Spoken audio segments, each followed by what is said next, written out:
Assalamualaikum warahmatullahi wabarakatuh. Perkenalkan, nama saya Siti Nurjana Aprilia Mandari.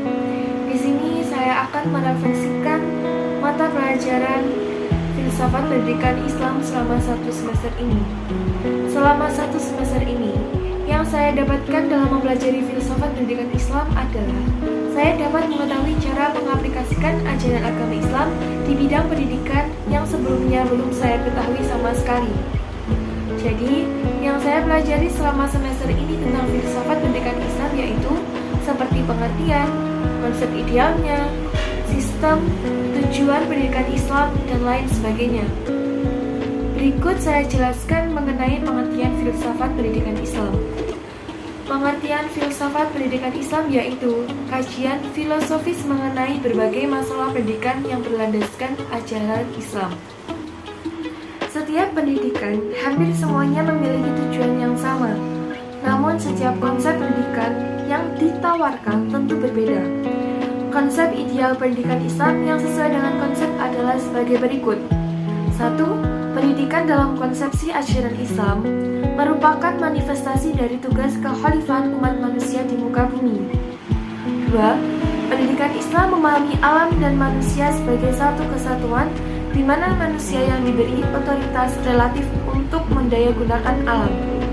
3. Atas dasar ketauhidan, pendidikan Islam harus mendasarkan orientasinya pada penyucian jiwa, sehingga setiap diri manusia mampu meningkatkan tingkatan iman ke tingkatan ihsan. Selanjutnya adalah sistem dan tujuan pendidikan Islam. Sistem pendidikan Islam di Indonesia yaitu seperti sekolah, madrasah, pondok pesantren, dan lain sebagainya.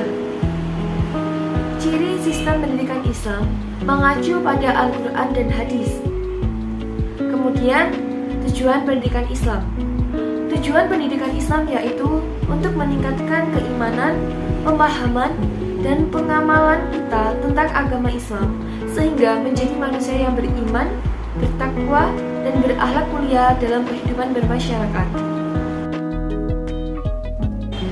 Selanjutnya, mengenai kondisi terkini perkembangan pendidikan Islam di dunia. Pada saat ini, pentingnya pendidikan berkualitas semakin disadari. Pendidikan Islam harus bisa menyesuaikan dengan perkembangan dan tuntutan zaman. Sesuai sifat dan karakternya, pendidikan Islam senantiasa mengalami inovasi dari waktu ke waktu, yaitu mulai dari sistem dan konsepnya.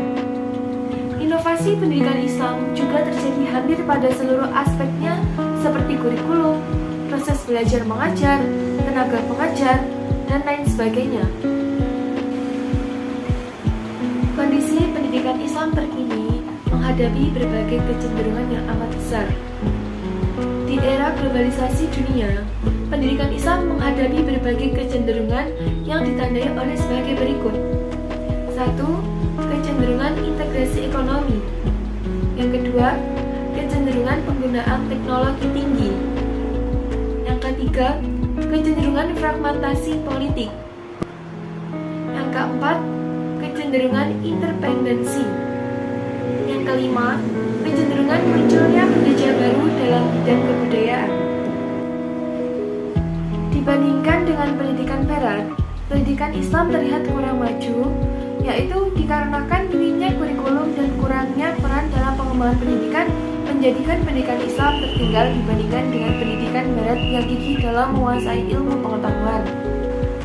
Menurut saya, solusi agar pendidikan Islam tidak tertinggal yaitu perlu adanya peninjauan ulang pada kurikulum, sistem, dan peran dalam pengembangan pendidikan Islam agar lebih teliti dan ideal. Sekian yang dapat saya sampaikan.